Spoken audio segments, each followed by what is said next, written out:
A resolução de hoje é da questão número 31 da banca IBFC em 2017. Vamos lá então. Primeiro vamos relembrar. O número de elementos de uma matriz é a multiplicação de sua ordem. Então uma matriz 2 por 3 terá 6 elementos. Aqui no item 1, ele diz que o número de elementos fora da diagonal principal será n vezes n menos 1. Vamos verificar. Se eu tiver uma matriz 2 por 2, vou pegar a caneta aqui. Então, matriz 2 por 2, qual que é a diagonal principal? Essa aqui. Então, o número de elementos fora da diagonal principal é 2. Cabe nessa regra?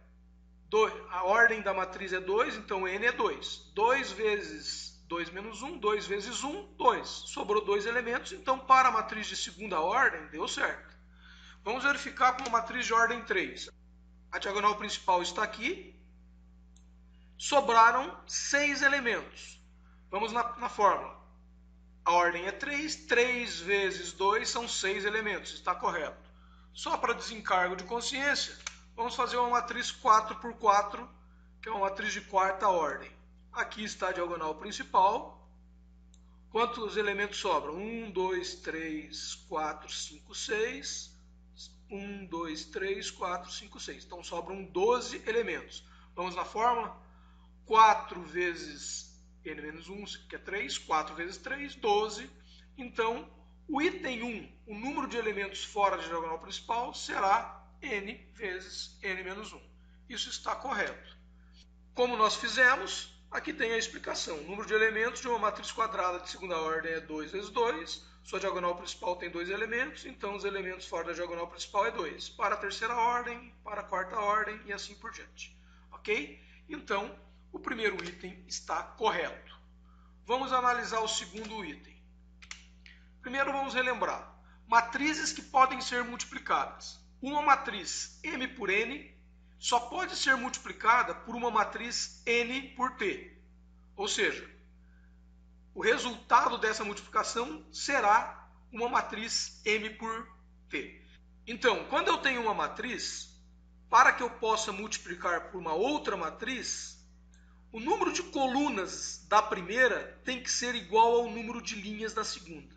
E como resultado, ou seja, a matriz que vai dar resultado dessa multiplicação, eu vou ter o número de linhas da primeira e o número de colunas da segunda. Essa será a ordem da matriz resultante. Correto?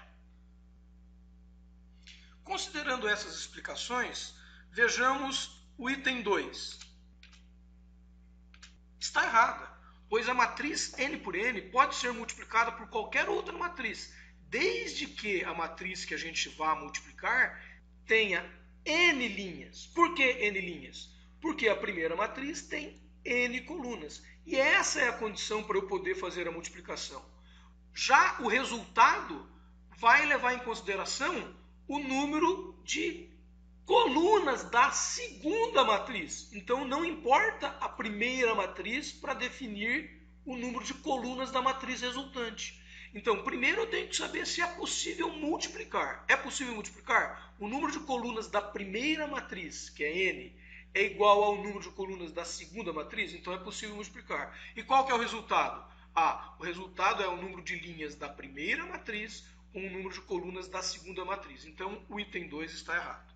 Item 3. O produto de uma matriz n por n por qualquer outra matriz sempre irá resultar em uma outra matriz quadrada? Ora, a gente viu a regra. Na realidade, o produto de uma matriz n por n vai resultar uma matriz n, que é a primeira linha da primeira matriz, por um número qualquer. Por quê?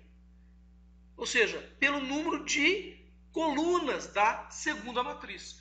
Então, esse item 3 está errado. Beleza?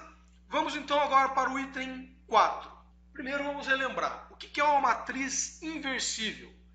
Inversível é toda matriz que é possível calcular sua inversa, ou seja, que seu determinante seja diferente de zero. Ora, o que é um determinante diferente de zero? Como que eu calculo um determinante? matriz quadrada de ordem 2 por 2, por exemplo, eu calculo o determinante multiplicando os itens da sua diagonal principal e diminuindo da multiplicação dos itens da diagonal secundária. Vejamos, eu tenho aqui uma matriz de ordem 2 por 2, uma matriz quadrada. Vamos calcular o determinante dela. Multipliquei os itens da diagonal principal. 0 vezes 0 é 0. Menos 0 vezes 0, que é da diagonal secundária. Então, esse determinante deu 0. Ora, ele diz aqui que toda matriz quadrada é inversível. Toda matriz quadrada é inversível? Não, eu peguei um exemplo básico aqui e já chegou à condição de que o determinante é 0. Se o determinante é 0, ela não é inversível. Porque para ela ser inversível, o seu determinante deve ser diferente de 0. Então, esse item também está errado. A resposta, então, letra A, apenas a afirmação número 1 está correta.